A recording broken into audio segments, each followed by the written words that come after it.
And challenge can take a lot of different forms.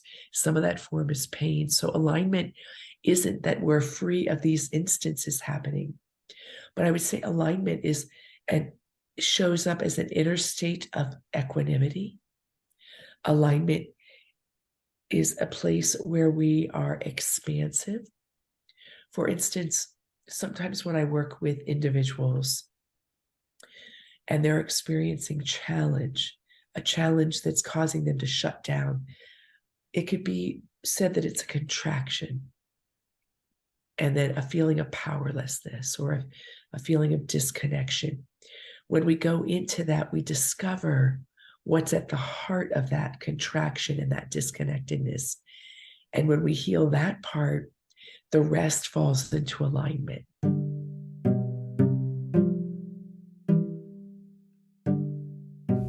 Hello, welcome to another episode of the Mindful Introvert podcast. This podcast helps you to get inspiration to manifest a life in alignment with your true, confident, and intuitive being. I'm Jo from mindfulintrovert.com, an inner peace and abundance coach, and my purpose here is really to help you slow down, look inwards, and create a more peaceful life by learning to trust your intuition and exploring your spirituality at a soul level. Ready to be empowered? Let's get on with the episode. Our guest today is Kimberly Braun. Impelled from earliest childhood experiences, has spent over a decade as a monastic nun exploring the path of presence. With a master's in theology, she lives to inspire others to connect to and live from divine love at their center. She is a TEDx speaker and former meditation faculty at the renowned Omega Institute. Kimberly's communication skills ignite transformation and on all levels serving others to lives of greater freedom and joy. She has served tens of thousands through her writing, speaking, retreats, online courses, and community, and has 2 new books in 2023. Her new book, Miracles in the Naked Light, is her personal and dynamic story of building a monastery with no experience. Hey there, amazing listeners! Ever feel like life's treadmill is on max speed, leaving you burnt out and exhausted? Well, hold on because I've got something incredible for you. Healing from Burnout, your guide to renewed energy and well being. Picture this: a life filled with boundless energy, a balanced spirit, and a renewed sense of purpose. This ebook is your guide to unlocking proven strategies, mindfulness secrets, and expert insights to conquer burnouts. Ready to transform your life? Healing from Burnout is your key. Visit the website and grab your copy now because your journey to healing starts today. Don't wait. Click the link in the show notes. Healing from Burnout, your guide to a brighter, energized tomorrow. And now back to our regularly scheduled programming. Stay awesome. Hello, welcome to another episode of the Mindful Introvert podcast. And today I have a very special guest with me, Kimberly Braun, and I'm so happy to be here with you. Thank you so much. Very excited about this conversation. I feel really honored to be with you as well, Joanna. Oh, thank you. Would you like to tell everyone about you? Sure. So I like to refer to myself as a mystic adventurer. With that, that's led me into a lot of formative paths, but it arose from my early childhood. I was having experiences that I think many children do. For me, having these experiences that I would call were very unitive, very boundless, very open to the presence of spirit in all things, it led me to be very curious about what my life was about and curious to discover how do I live a life that is free, that has unending joy, that is connected to love. Because we live in a world where there's a lot of contrast, and even within ourselves, in one day we can be 30 different emotions just in one day, again and again and again. And so it's kept me very close to those deeper existential questions. And through that then, And through my experiences of where I found answers, I ended up joining a monastery for 10 and a half years and ended up in my TED talk. You can see it. I ended up building a 17,000 square foot monastery with no experience and no money. That's what my new book is about that just came out. And then the past 22 years, after my grad work and seminary training, I have been leading retreats, doing private sessions, having online courses and community, traveling and speaking. But everything is oriented, Joanna, towards assisting others to discover what their truth is that's already within them and to help them live from that place. Yeah, that's beautiful. I love that. And I love your curiosity about learning what your life is all about and the purpose of being here and being of service as well. That's just so inspiring. Thank you. And I always feel calm when I talk to you. So I'm very excited about what's to come. Um, and so it's funny because when I was in like fifth grade or something, I had that same question about why are we here? What is life all about? And I actually asked my science teacher, why are we here? So that was very activating for him, I guess. I love that you did that. I'd be curious as to what his answer was. His answer was very religious, which is interesting considering he was a science teacher, but it was very religious. So Okay. I guess he didn't want to get too metaphysical. Maybe it was not his values or belief system. So, but it was an interesting experience. Uh, Um, I so love. yeah, and was that what led you to live like that of creating all these retreats and creating these your book and the way you decided to live? Yes, I would say I've had, I think we all are stepping stone of many, many experiences and moments, but definitely the ones that formed my worldview are still very much alive for me. And the early childhood experiences were very dramatic and they revealed to me, this is my truth. I don't ask anybody else to necessarily believe it, Hmm. is that consciousness, which is uncreated, which is this thing we can't quite pin down, that consciousness, for some reason, is coming into form. And that form is diversely expressed in creation. Hmm. And that I'm a part of that creation, and therefore I am a part of that consciousness coming into form. So my early childhood was a revealing that everything about me in that language then was being and becoming in God. Now, my language is, my belief is still the same, but my language around that has grown and evolved to be much more nuanced and penetrating what seem to be ways we set up life as very black and white.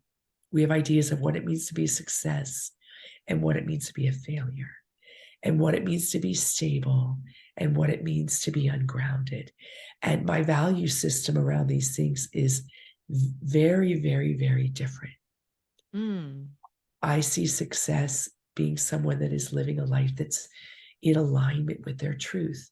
Now, that may not show up in the world. That may be somebody that is, we discover that's living on the streets. We don't know. We really don't know. So my touchstone in these things is oriented very impactfully and differently because of my experiences. Yeah. Oh, wow. Yes, absolutely.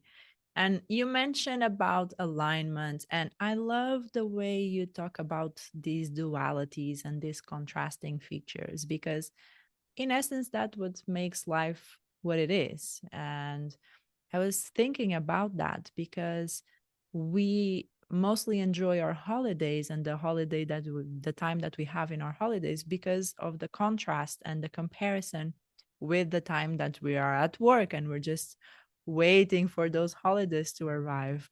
So that contrast can be important as well. So, and you mentioned alignment and the success, the idea of success. So, what are some examples you would say, some signs that people can understand that they are living in alignment? I would say that alignment is what shows up for us as an as an inner quality of being.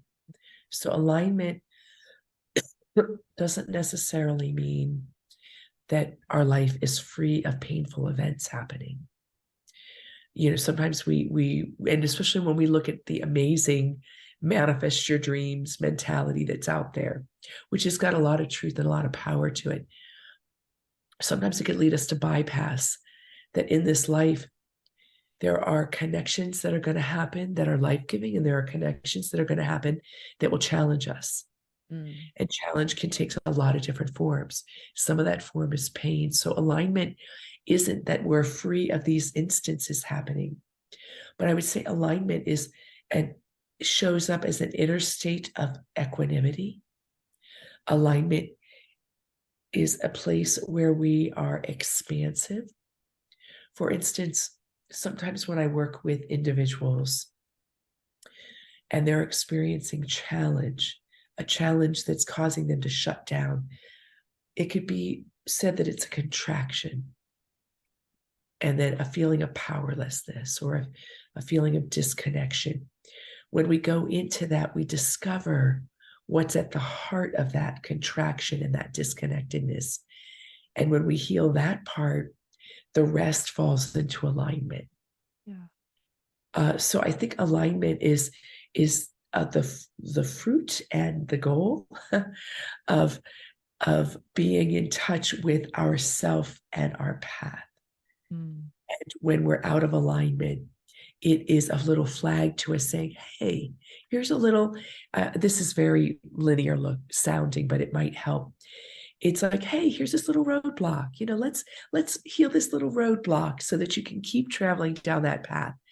So everything works towards our good. And I think that's a fundamental principle that I operate from with people that's challenging for us as human beings to accept as true. mm, Everything is working towards our good. Well, how can you look at some of the atrocities and say that is so? It's a very challenging perspective to hold.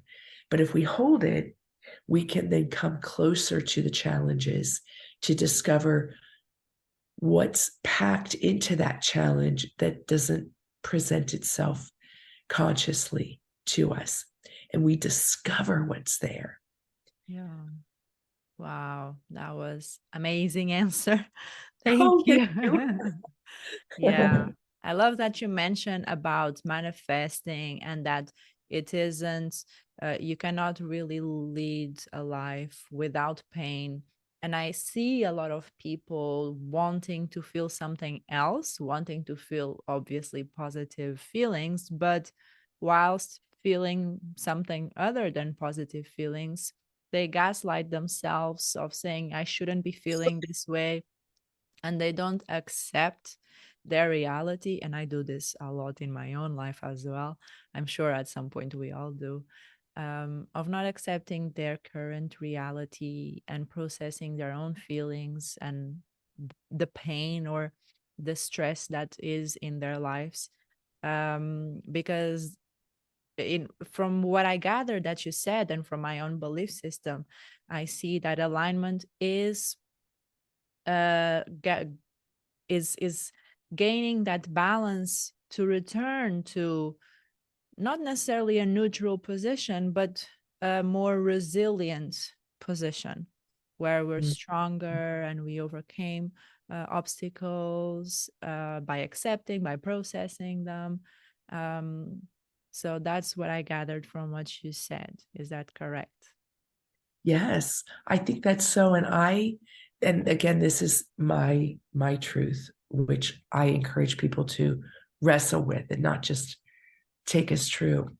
I would even take that a step further in that when we return more resilient, all along we discover that we have a ceaseless well within us of this resiliency, of this courage, of this resource. And when we discover that more and more, that what we are most in need of is within us, Mm. we discover new levels of freedom. And it takes time to trust that more and more. And if we lean into the ways that we naturally trust it because they don't threaten us, it's easy to really trust when you're not afraid Mhm. or to trust when things are going really well. If we lean into that more and reap the fruit of that, let ourselves really accept what is happening more and more, then in the things that are challenging, we've already touched it and built more trust around this quality. Yeah. Yeah, absolutely. So you mentioned that we have within us what we need. So what would you say that we can do to step into this full potential that we all have, and so that we can manifest and create that vision and achieve those dreams and goals that we have? Yeah, that's really great. And of course, those answers are particular per person because we all operate differently. But I think there are some universal, common ways that we can do it. The first is, and I loved the way you put in the beginning that it's important to ask these deeper questions, to keep those questions alive for ourselves. And we can begin to notice when we move away from our center. I'm going to say center point. Mhm. For instance, let's say something challenging happens in my day today. I can be at it, defending myself in my mind, wrestling with it, or I can step in and say, how is this working for my good? How am I meant to open up to my inner source in a new way right here and right now? And what happens when we ask questions that orient our position in that way, we naturally quiet around the problem and we create a little bit of space for a deeper, more satisfying answer to come forward. Mm. Now, I'm a big teacher of contemplative practice and meditation. So I think having a daily practice that, independent of problems or desires or goals, that we just do it so we cultivate our capacity for presence, that in and of itself goes well. It's kind of like going to the gym. And if you're lifting like this and you're using your arms, you're going to lift something heavier a month later. You're going to have more ability to move a box. If we make a commitment 10 minutes a day, even 5 minutes a day towards these kinds of practices that cultivate presence, we're going to discover that we are more present in our lives. Support systems with that are good community that are interested in these kinds of things. Having a spiritual mentor, I've had one all my life. I offer that as a service. Having a one-on-one where you have a person that has skills and capacity and experience to reflect back to you where you're in alignment, where you're not in alignment, how you can get there, how you can cultivate it. You can fast track yourself. So those are a few ways: asking better questions, cultivating a daily practice, making choices to be in community that support us, and having a spiritual mentor or companion or director. That is gold right there. Gold. Just for this alone, it's worth all this episode. That's great. Thank you. So, we are going through very difficult and challenging times in our world, and with a lot of uncertainty, a lot of pain and misery and stress. So, where would you say and how we can find that security, that stability, that courage to keep moving forward with our vibration higher and raised so we can show up authentically and in alignment? Yeah, it's a powerful and deep question. And some of what we just talked about, I think, is the way. Mm-hmm. But adding to that, we have important distinctions we can make within ourselves. When there is anything that polarizes, is divisive, it makes us weaker. So in humanity, humanity is oriented towards making distinctions. And making distinctions tend to divide. You're right, you're wrong. This is good, this is bad. I like this political belief system, I don't like that one. Whenever we land that way with all our energy, we reinforce division within ourselves, individually and collectively. So doing that weakens ourselves, weakens our position, and weakens our humanity. When we're in times like these where divisions are really big, nationally, globally, in all across around the world, we tend to want to emotionally connect to a side, to a belief. But if we are to change ourselves and humanity, our strength and our energy, we want to be where it's non-divisive. We want to be asking the questions that are like this: what's the fear that's causing the division? It doesn't negate taking a stand. If our brother or sister right to our left is being shot, it doesn't mean we don't stand up for that person. And to stand up for the person means we stand opposing the murder, right? So it doesn't mean that we don't make distinctions, but we want the weight of our energy to be with where is life-giving. Because I believe that consciousness is saying yes. Life is saying yes.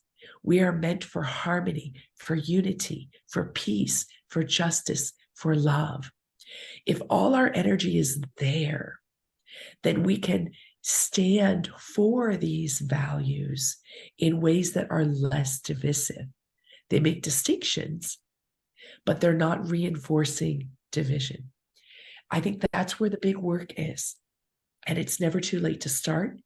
And though it seems we take baby steps, those baby steps are creating a new path for humanity that only happens because when we are humanity, we are the evolution, we are the life changing. So it's up to us to be that change, as Gandhi would say. Yes, yes. And we cannot just do things as it always has been done without questioning, because that's the recipe for failure, really. Because we need to keep innovating and saying yes, as you were mentioning, saying yes to ourselves, to life. So, how do you stay in that state? So staying in that state is a tapestry of developed skills. We want to begin to notice when we move away from it, and then care that we move back. Emotionally, as human beings, it's natural for us to want to move into what you could call the drama part, right? The hook part that happens. It's natural. It's natural to want to get riled up. It's natural to want to have a place to put our anger, to have a place to put our grief, to acknowledge these human emotions. And then instead of aligning them out of our center, come back. It's very uncomfortable to be in our anger, to be in our devastating grief, but to stay there. So it's the work of coming back again and again and again and again. That's how we stay there. And we can do it in a threefold way. We can reinforce the moments that we know we are in our center. That's like being part of the community that really juices us. We reinforce, we redefine by letting go of our ideas of ourselves over and over again, our identity over and over again, to be redefined as an individual. And we redirect. We consciously notice when our mind takes us away, and we redirect our focus takes us away. Our heart takes us away. We redirect. So reinforce, redefine, and redirect are three powerful words we can hold on to stay in that yes. The three R's. Yarr, I arr, love get that. I'll party. always remember. It's really No. great. Yeah, three R's. So, telling us a little bit about your journey with manifestation and creating this alignment so great that you created this amazing, successful life with your monastery and all of this incredible success. You want to tell us a little bit more about that? Sure. Well, my book, Miracles in the Naked Light, has just released. And the reason I wrote that, and it's book 2 in a trilogy, is when I was 29 and I was a monastic nun, which means I spent all my days in chant, meditation, farming the land, prayer, silence. It was a very, very powerful and intense uh, devotion and lifestyle. And I had gotten to year 6 and I was in vows for life, which meant I thought I was going to be there for the rest of my life. And I received an intuitive hit, an inspiration that guided me to build a monastery. Now, like many of us, we can get an inspiration and we give a big yes. Mm. And when we say our yes, we have no idea what we said yes to. We think we knew. And then we're like, oh, I didn't know my yes was going to take me on this path. Well, this monastery story is a great example of the path that's there for all of us, because that's exactly what it was. When I said yes, when I heard build the permanent monastery, I had no idea I was actually going to be the general contractor. No idea I was going to be one of the principal fundraisers and designers. No idea, and no skills. That yes opened me up to a capacity I didn't know I had. And that is an important agency in our manifestation process. When we recognize we have a desire, that desire is within us. And therefore, we have a sense of what it is. When we say yes to it, a lot of times we say yes in a way that we want to control how that's going to happen. But manifestation happens by giving over the control. And we stay in the juice of that inspiration and the manifestation when we stay in the unknown. That's what happened. And for 3 years, I stayed in that state.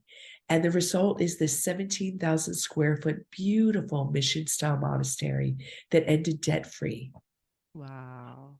And so the story is miracle after miracle after miracle.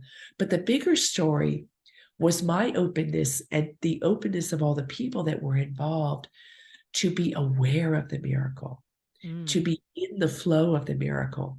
So that we're walking in miracles is great, but that's not the big story. The big story is when we awaken into that reality and we participate in it. And that takes being willing to step into the unknown. So my success and my juicy life is an example of that over and over and over again. I love that. Extremely inspiring. And some key points that I got from that is that it's like a muscle, as you were saying, going to the gym and constantly um, exercising the muscle of belief and faith and direction and self-awareness, being able to pull yourself back to your ground and to where you want to be going. And that takes a lot of discipline. I think in a way it takes a lot of self-love, because if someone that doesn't love themselves falls off the track, they're not as easily going to pull themselves back up. And I love that you said prior that it is important to have that community that supports you, to have that spiritual mentor that helps you become, just have that accountability and helps you feel less alone in this journey and just makes your life easier.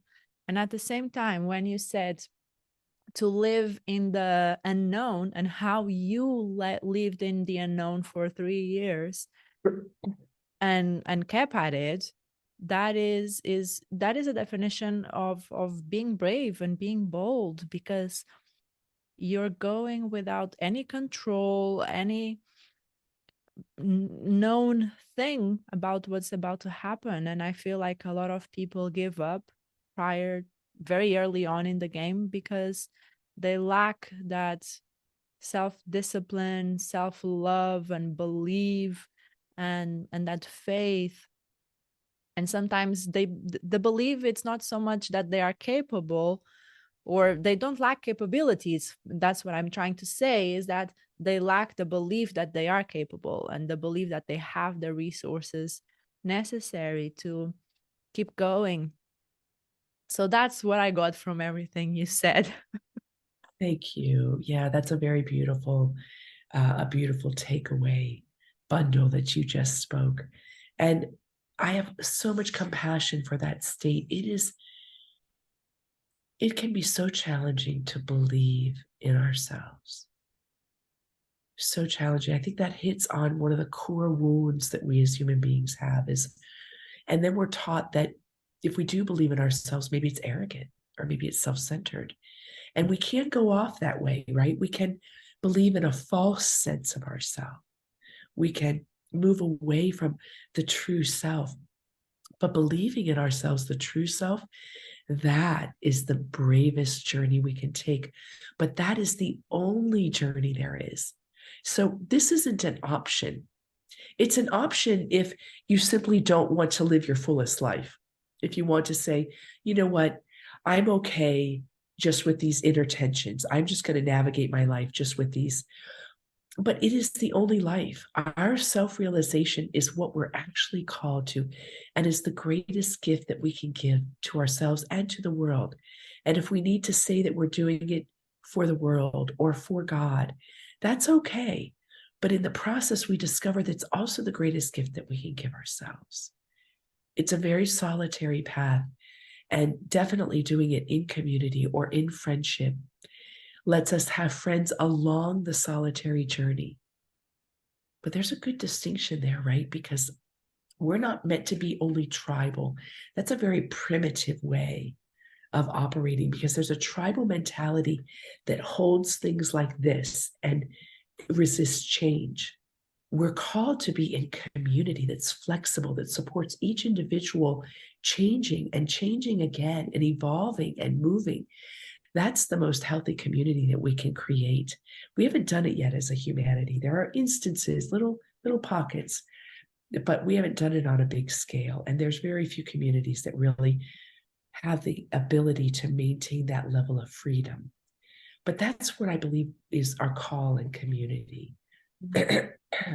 Yes, absolutely. That's why I really don't believe in other halves and anything like that. I think we really need to be whole ourselves and improve ourselves for ourselves.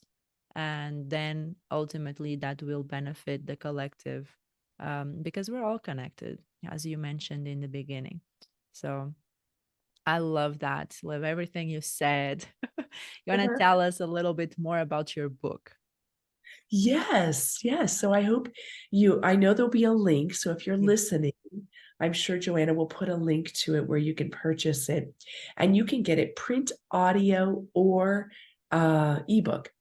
And the audio is my voice Ooh. without a cold. I know you're hearing a cold on this end. And it was really lovely. My publisher let me record it in studio.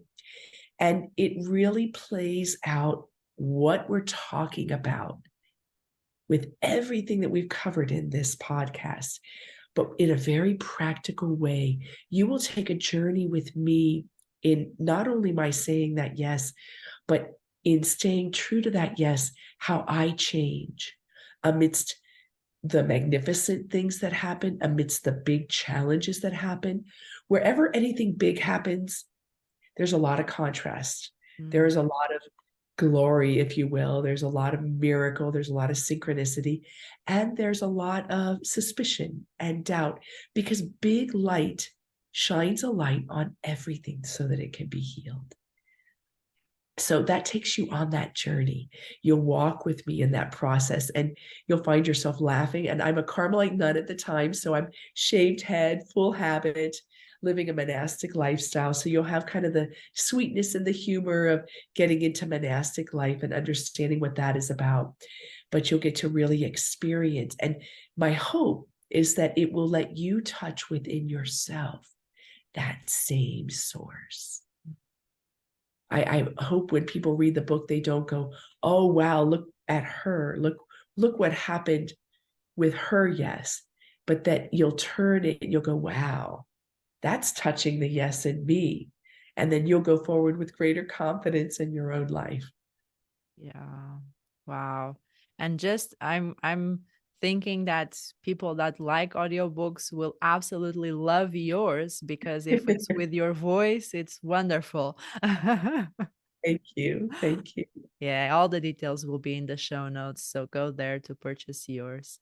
And how can people connect with you on social media or your website? Anything that's you'd like Yeah, thank people to you for go? asking. So if you go to my website, kimberlybraun.com, you'll find every way to connect with me. I do a lot of posting on social media. I post on Instagram, on Facebook, and on LinkedIn almost daily. And then I have a lot of YouTube videos. I'm getting into shorts. I do a lot of video meditation immersives. Like I'm just begun a 4-week immersion right now that anybody can join. You could join. I know this will come out after it's complete. But when this releases, I'll have another meditation immersion coming up probably in mid-February, Mm. late February. And it's a daily practice, and I record them as well, and you get them in your inbox. So there are so many ways to connect with me. I have a newsletter, I have an online community, I have 3 great online courses, and always a lot going on, and a retreat that's happening in February as well in Mexico. Ooh, that's exciting. We'll Yes. definitely go to the show notes to learn more about that. Kimberly, it was absolutely amazing. I just feel calm and relaxed. I'm sure everyone listening is feeling your good vibrations as well. Thank you so much for coming on the podcast. I'm really grateful for all the wisdom that you shared and sharing your light with us. So, thank you. Thank you. Thank you so much. It was wonderful being with you. Thank you. And to everyone listening, I'll see you in the next episode. Bye. If you are fully committed to your growth, I invite you to book a free inner peace assessment call with me to create an action plan to manifest a life worth living with more inner peace and self love. For more inspiring content, follow me on Instagram at Coach Joanna Calado and subscribe to my YouTube channel at The Intuitive Being. I will leave everything in the show notes so that you do not miss a thing. I'll see you on the next episode, and until then, slow down and trust yourself.